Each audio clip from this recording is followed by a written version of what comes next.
Hello student, आज का हमारा चैप्टर है केमिस्ट्री का first chapter, that is matter in our surrounding. ठीक है। सबसे पहले हम इसमें दो इम्पोर्टेंट टर्म्स को हम एनालाइज करेंगे, that is matter and surrounding. ठीक है। First of all will try to know what is the surrounding exactly. ठीक है। So surrounding means the area or space which is present around us is surrounding. ठीक है। And the second thing is matter. Matter means क्या होता है? Matter means कोई भी ऐसे चीज है यूनिवर्स में, anything in this universe which have their own mass, which have volume and which occupy some space is called matter. Means आप लोगों ने पहले भी सुना होगा, कोई भी ऐसी चीज है, चाहे थिंग्स छोटा हो या बड़ा हो, ठीक है, जिसका अपने हिसाब से एक मास हो, जिसका अपने हिसाब से एक वॉल्यूम हो और उसने अपने हिसाब से एक स्पेस कवर किया हो, वो क्या होता है? मैटर। से फॉर एग्जांपल मैं इस पेन की एग्जांपल दूं तो इस पेन का अपने हिसाब से एक मास है, अपने हिसाब से इसका एक वॉल्यूम है और अपने हिसाब से इसने अपना एक स्पेस कवर किया हुआ है। ठीक है। सिमिलरली अगर मैं कोई अदर एग्जांपल लूं तो ये बॉल है। ठीक है। ये बॉल का भी अपने हिसाब से एक मास है, अपने हिसाब से एक वॉल्यूम है और अपने हिसाब से एक स्पेस कवर किया हुआ है। ठीक है। एंड सेकंड थिंग, मेरे पास और भी एक बॉल है छोटा सा, ठीक, तो इसका भी अपने हिसाब से एक मास है, अपने हिसाब से एक वॉल्यूम है एंड अपने हिसाब से इसने अपना स्पेस कवर किया हुआ है। चाहे इस यूनिवर्स में थिंग्स चाहे छोटा भी क्यों ना हो, बड़ा भी क्यों ना हो, किसी भी शेप का भी क्यों ना हो, जिसका अपने हिसाब से एक मास हो, वॉल्यूम हो और स्पेस कवर किया हो। ठीक है। All that things we can say matter. ठीक है। सो मैटर जो है अल्टीमेटली ये सारे, अगर मैं इस पेन को ब्रेक करूं, अल्टीमेटली हमें इसका कॉम्पोजिशन क्या मिलेगा? एलिमेंट्स या एटम। ठीक है। उस एटम का भी अपने हिसाब से एक मास होगा, उस एटम का भी अपने हिसाब से वॉल्यूम होगा और उसने अपने हिसाब से छोटा सा स्पेस कवर किया होगा। ठीक है। कहने का मतलब अल्टीमेटली चाहे एलिमेंट्स कितना भी छोटा क्यों ना हो और चाहे कितना भी बड़ा क्यों ना हो, सबका अपने हिसाब से मास है, स्पेस कवर किया हुआ है और वॉल्यूम है। So all that's are matter. ठीक है। सो मैटर अल्टीमेटली किस चीज से बने होते हैं? अल्टीमेटली छोटे से पार्टिकल्स के बने होते हैं। Okay. So second very important point is physical nature of matter. Physical nature of matter means ये मैटर जो है वो किस फॉर्म में या किस फॉर्म में दिखता है। जैसे फॉर एग्जांपल ये एक एनर्जी के फॉर्म में है या ये एक पार्टिकल्स के फॉर्म में है। ठीक है। तो हमें क्या देखा गया है कि जितने भी मैटर्स हैं वो हम लोग क्या कंसिडर करते हैं? मैटर जो है वो पार्टिकल्स के फॉर्म में कंसिडर करते हैं। ठीक है। फिर फिजिकल नेचर ऑफ मैटर क्या हुआ? वो उसका नेचर क्या है? पार्टिकल्स के फॉर्म में है। ठीक है। अगर ये पार्टिकल्स के फॉर्म में है तो हमें इसकी कैरेक्टरिस्टिक्स के बारे में पता होना चाहिए, मीन्स इसके फीचर्स के बारे में पता होना चाहिए। ठीक है। So second very important point हम इसमें क्या पढ़ेंगे? इसका कैरेक्टरिस्टिक्स पढ़ेंगे। ठीक है। सो कैरेक्टरिस्टिक्स में हम क्या क्या पढ़ने वाले हैं? First very important characteristics is particles of matter have space between them. Say for example, ये एक सबसे छोटे पार्टिकल्स है और ये एक सबसे छोटे पार्टिकल्स है। ऐसे बहुत सारे पार्टिकल्स प्रेजेंट होंगे एवरीवेयर। ठीक है। सो हर एक पार्टिकल्स के बीच में स्पेस देखा गया है। ठीक है।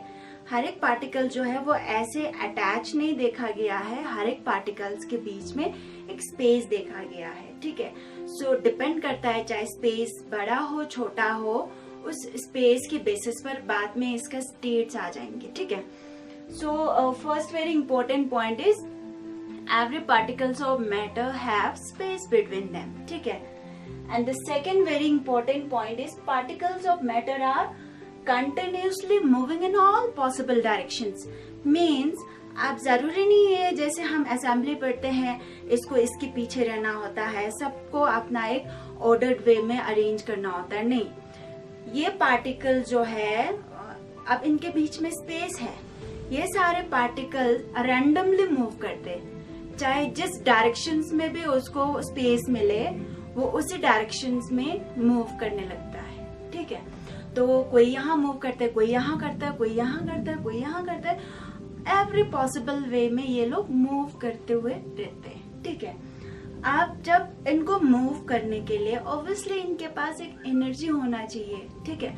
जो मूवमेंट के लिए जो एनर्जी होते हैं उस एनर्जी को हम कहेंगे काइनेटिक एनर्जी, ठीक है। अगर किसी के पास कोई काइनेटिक एनर्जी नहीं है, इट मीन्स वो मूव नहीं करेंगे, ठीक है। अब काइनेटिक एनर्जी देखो, काइनेटिक एनर्जी में बाद में एक्सप्लेन करूंगी क्या होता। And the third very important thing is particle of matters attract each other. अभी हमने इस फर्स्ट वीडियो में देखा कि एवरी पार्टिकल जो है वो अल्टीमेटली किस चीज से बने होते हैं, एटम से। सो सपोज करो ये एक एटम है, ये एक एटम है, ठीक है। इस एटम के अंदर भी और एक छोटे छोटे पार्टिकल्स होता है, उसको हम क्या कहेंगे, सब एटॉमिक पार्टिकल्स। सुना होगा सब एटॉमिक पार्टिकल्स, जैसे आप लोगों ने सुना होगा प्रोटॉन, इलेक्ट्रॉन, न्यूट्रॉन, ठीक है। सो वो सारे कहाँ होता है, एटम के अंदर होता है। प्रोटॉन के ऊपर एक चार्ज देखा गया है, पॉजिटिव चार्ज। न्यूट्रॉन के ऊपर कुछ भी चार्ज नहीं प्रेजेंट है, ठीक है। एंड इलेक्ट्रॉन के ऊपर नेगेटिव चार्ज देखा गया, ठीक। सो एवरी एटम के, हर एक एटम के अंदर ये सारे सब एटॉमिक पार्टिकल्स होता है। सब एटॉमिक पार्टिकल्स एक एक नहीं होता है, किसी में 2, किसी में 3, किसी में 4, किसी में 5। इट मीन्स जिसके पास एक ही प्रोटॉन, एक ही इलेक्ट्रॉन हो, उसका नेचर ही कुछ अलग होगा। जिसके पास 2 प्रोटॉन, 2 इलेक्ट्रॉन हो, उसका नेचर ही अलग होगा। सिमिलरली नंबर ऑफ इस सब पार्टिकल्स के बेस पे हमारे पास आज बहुत सारे एटम्स हैं, एलिमेंट्स हैं। कितने एटम्स या एलिमेंट्स आज तक हम लोगों ने डिस्कवर्ड किया, दैट इज 118 एलिमेंट्स, ठीक है।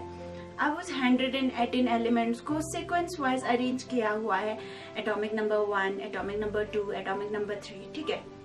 तो वो सारे नंबर ऑफ प्रोटॉन अगर किसी में 1 है तो ऑब्वियसली उसके अंदर नंबर ऑफ इलेक्ट्रॉन भी 1 है। किसी के पास नंबर ऑफ प्रोटॉन 2 है, उसके अंदर इलेक्ट्रॉन भी 2 है। तो नंबर ऑफ प्रोटॉन के बेसिस पर एटॉमिक नंबर को रखा गया है, इसलिए 1, 2 करके 118 तक अरेंज किया हुआ है, ठीक है। सो हम क्या बात कर रहे थे, हाँ, attract each other. It means इसके अंदर भी प्रोटॉन इलेक्ट्रॉन है, इसके अंदर भी इलेक्ट्रॉन प्रोटॉन है, इसके अंदर पॉजिटिव नेगेटिव चार्ज है, दोनों इक्वल है। दैट्स व्हाई पूरे एटम अल्टीमेटली क्या होता है, न्यूट्रल होता है। इसके अंदर पॉजिटिव नेगेटिव, इसके अंदर पॉजिटिव नेगेटिव चार्ज है। अगर जब ये दोनों जितना क्लोज आते हैं, ये वाला पॉजिटिव, इसमें जो पॉजिटिव पार्टिकल्स है वो इस नेगेटिव को अट्रैक्ट करने लगता है। इसके अंदर जो पॉजिटिव हो वो इसकी नेगेटिव को अट्रैक्ट करने लगता है, ठीक है। सो हर एक पार्टिकल्स के बीच में ये एक कैपेसिटी होता है कि वो सारे एक दूसरे को अट्रैक्ट करें, ठीक है। अब इस फोर्स ऑफ अट्रैक्शन की बेसिस पर हमारा मैटर जो है वो 3 स्टेट्स में एग्जिस्ट करता है, that is solid state, liquid state and gaseous state, ठीक है। अब हम नेक्स्ट टॉपिक हम लोग पढ़ेंगे स्टेट्स ऑफ मैटर, ठीक है। वो इस फोर्स के बेसिस पर है।